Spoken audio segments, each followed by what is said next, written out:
Episode की शुरुआत में हम देखते हैं कि तानजीरो नीचे गिरते ही कहता है, नेजुको प्लीज मुझे माफ कर देना, ये सारी मेरी गलती है, और बेहोश हो जाता है। और तभी उसे एक सपना आता है जहाँ नेजुको उसे कहती है, आपको किसी बात के लिए सॉरी कहने की जरूरत नहीं है। आप क्यों हमेशा अपने आप को ब्लेम करते रहते हो? अगर हम गरीब हैं तो इसमें आपकी क्या गलती है? इसके लिए अगर आप सॉरी मांगोगे तो इसका मतलब है कि आप फादर को बीमार होने के लिए ब्लेम कर रहे हो। उन्होंने बहुत मेहनत की है, बस वो काफी नहीं था। हम है तो इंसान ही, हमारे हाथ में सब कुछ नहीं होता। चाहे दुनिया हमारे खिलाफ हो, इससे कोई फर्क नहीं पड़ता। बस हमें इकट्ठे आगे बढ़ते जाना चाहिए और जरूरत पड़ने पर लड़ना चाहिए। और इसके लिए आपको माफी मांगने की जरूरत नहीं है। मैं चाहती हूँ कि आप इसे समझें कि मुझे कैसा महसूस होता है। तभी तानजीरो को होश आ जाता है और वो देखता है कि आसपास सब कुछ तबाह हो चुका होता है और सोचता है आखिरकार ये कैसे हो गया। मैं बस यही उम्मीद करता हूँ कि जो लोग यहाँ रहते थे वो यहाँ से चले गए हों। तभी वो नेजुको को चेक करने लगता है, पर उसे सेफ देखकर वो रिलैक्स हो जाता है। पर जैसे ही वो दूसरी तरफ देखता है तो वही राक्षस उसके सामने होता है और वो कहता है, मैं हैरान हूँ कि तुम अब तक जिंदा हो। तुम बहुत लकी हो। वो अलग बात है कि तुम्हारे पास लक के अलावा कुछ नहीं है। ये बहुत दुख की बात है। तुम्हारे सारे दोस्त या तो जल रहे हैं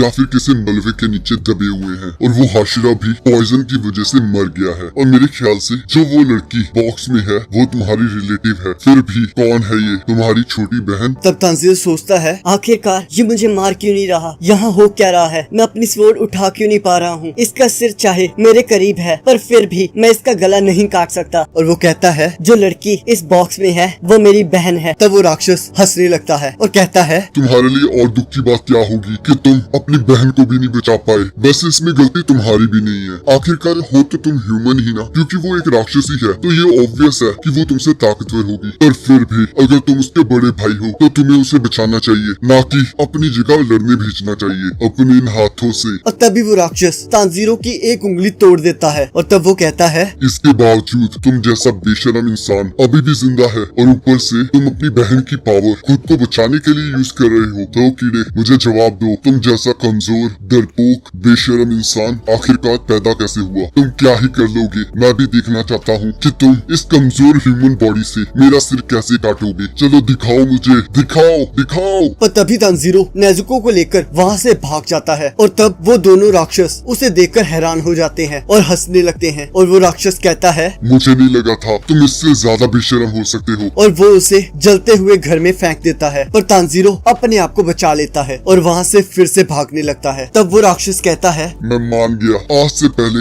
मैंने तुम्हारे जैसा डरपोक और बेशरम इंसान नहीं देखा। और तब हम देखते हैं तानजीरो नीचे गिर जाता है और उस राक्षस पर पत्थर फेंकने लगता है। तब वो राक्षस तानजीरो को एक किक मारकर कहता है, ये तुम्हारे सिर पर क्या है? शायद इस मौत की वजह से ही मैं तुम्हारी ओर अट्रैक्ट हो रहा हूँ। मेरे पास एक आइडिया है, क्यों ना तुम भी एक राक्षस बन जाओ अपनी बहन की खातिर। अगर तुम राक्षस बन जाते हो तो मैं तुम्हारी जिंदगी बख्श दूंगा, क्योंकि तब हम दोस्त बन जाएंगे। नहीं तो मैं तुम्हें और तुम्हारी बहन को मार डालूंगा। तब वो राक्षसी कहती है, ब्रदर मैं इसमें तुम्हारे साथ बिल्कुल नहीं हूँ। तब वो राक्षस कहता है कि इंसान कितने क्यूट होते हैं। जब उन्हें दुख होता है वो आसमान की तरफ देखते हैं ताकि उनकी आंखों से एक भी आंसू न निकले। तब तानजीरो कहता है, ये पूरे समय मैं बस इसी का इंतजार कर रहा था। और तब तानजीरो अपना सिर उस राक्षस के सिर पर मारता है। तब वो राक्षस सोचता है, क्या तुम इतनी देर से इस चीज का इंतजार कर रहे थे? तब वो राक्षस अपने आप को संभाल नहीं पा रहा होता और वो राक्षसी कहती है, ब्रदर अपने पैरों पर खड़े हो जाओ। तब वो राक्षस सोचता है, आखिरकार मुझे हो क्या रहा है? इसने तो बस मुझे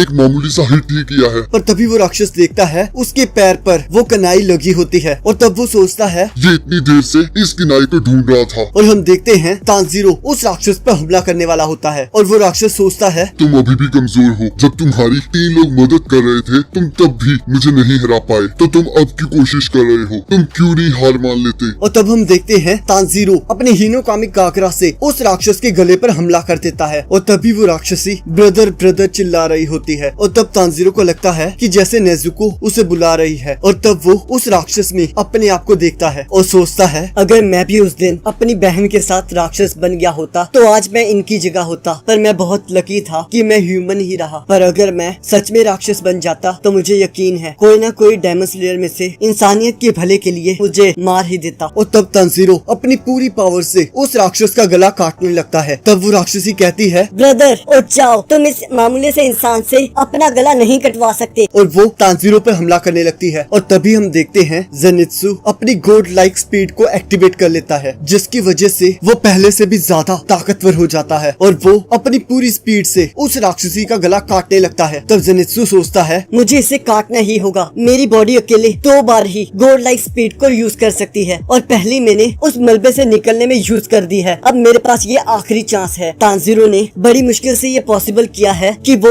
उस राक्षस का गला काट सकता है, तो जो मर्जी हो जाए मुझे इस राक्षसी का गला काटना ही होगा। और तभी हम देखते हैं वो राक्षस अपनी पूरी ताकत से उस किनारे को अपनी बॉडी से निकाल देता है और अपनी ब्लड डीमन आर्ट से तांजीरो पर हमला करने लगता है और अपना गला कटने से बचा लेता है। और तब तांजीरो और वो आपस में लड़ने लगते हैं। तब तांजीरो सोचता है, ये पॉइजन से पूरी तरह से रिकवर कर चुका है और मुझे हार नहीं माननी है। और जैसे ही वो राक्षस तांजीरो पर हमला करने लगता है, साउंड हाशिरा उसे फिर से बचा लेता है, जिसे देखकर वो राक्षस और तांजीरो दोनों हैरान हो जाते हैं। तब वो राक्षस सोचता है, ये अभी तक मरा नहीं, ये कैसे हो सकता है? पर इसका दिल तो धड़कना बंद हो गया था। अब मुझे समझ आया, इसने जानबूझ के अपने दिल को बंद किया था ताकि ये जहर को अपने शरीर में फैलने से रोक सके। तब वो राक्षस साउंड हाशिरा पर हमला कर देता है, पर साउंड हाशिरा उस राक्षस के हर वार को डिफ्लेक्ट करते हुए आगे बढ़ता जाता है, जिसे देखकर वो राक्षस हैरान हो जाता है और सोचता है, उसने बस एक ही हाथ से मेरे सारे हमलों को डिफ्लेक्ट कर दिया, ये कैसे पॉसिबल है? और वो फिर से साउंड हाशिरा पर हमला कर देता है और तब वो आपस में फिर से लड़ना स्टार्ट कर देते हैं। और हम देखते हैं उनकी स्पीड हर एक वार के साथ बढ़ती जाती है और वो अपनी पूरी ताकत से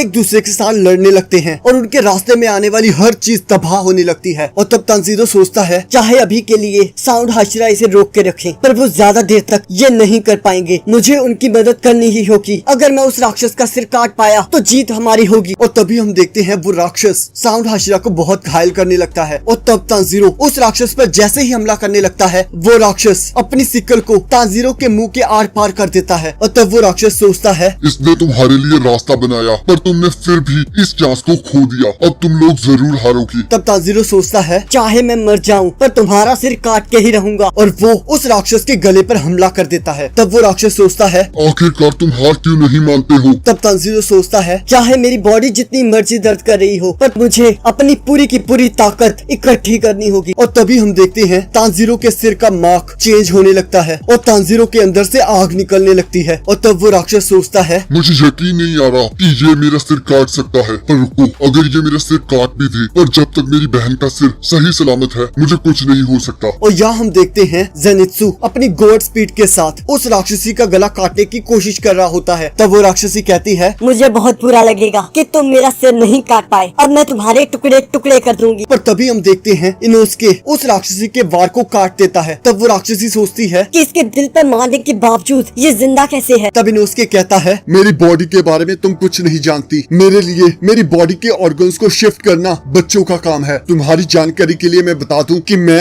एक माउंटेन पर पला बड़ा हूँ, जिसकी वजह से मुझ पर जहर वर्क नहीं करता। और तब इनोस्के और जेनित्सु उस राक्षसी का गला काटने लगते हैं। और यहाँ हम देखते हैं तांजीरो, इनोस्के और जेनित्सु अपनी पूरी ताकत से उन दोनों का सिर धड़ से अलग कर देते हैं और उन दोनों का सिर एक दूसरे के पास जाकर गिरता है, जिसे देखकर सुमा बहुत खुश होती है। तभी हम देखते हैं तांजीरो को सांस नहीं आ रही होती और तब तांजीरो सोचता है, इस जहर की वजह से मुझे सांस लेने में प्रॉब्लम हो रही है। मुझे अपनी ब्रीथिंग की मदद से इस जहर को रोकना होगा। तब साउंड हाशिरा तांजीरो को कुछ कह रहा होता है, पर तांजीरो सोचता है कि आखिरकार ये क्या कह रहे हैं। कहीं इसका मतलब ये तो नहीं कि मैं उस राक्षस का सिर नहीं काट पाया। तभी साउंड हाशिरा कहता है, यहाँ से भागो। और यहाँ हम देखते हैं वो राक्षस अपनी ब्लड डीमन आर्ट से अपने आसपास की हर चीज को तबाह कर देता है। और इसी के साथ एपिसोड खत्म हो जाता है। अब अगले एपिसोड का लिंक आपकी स्क्रीन पर आ रहा होगा, आप उस पर क्लिक करके अगले एपिसोड को देख सकते हो।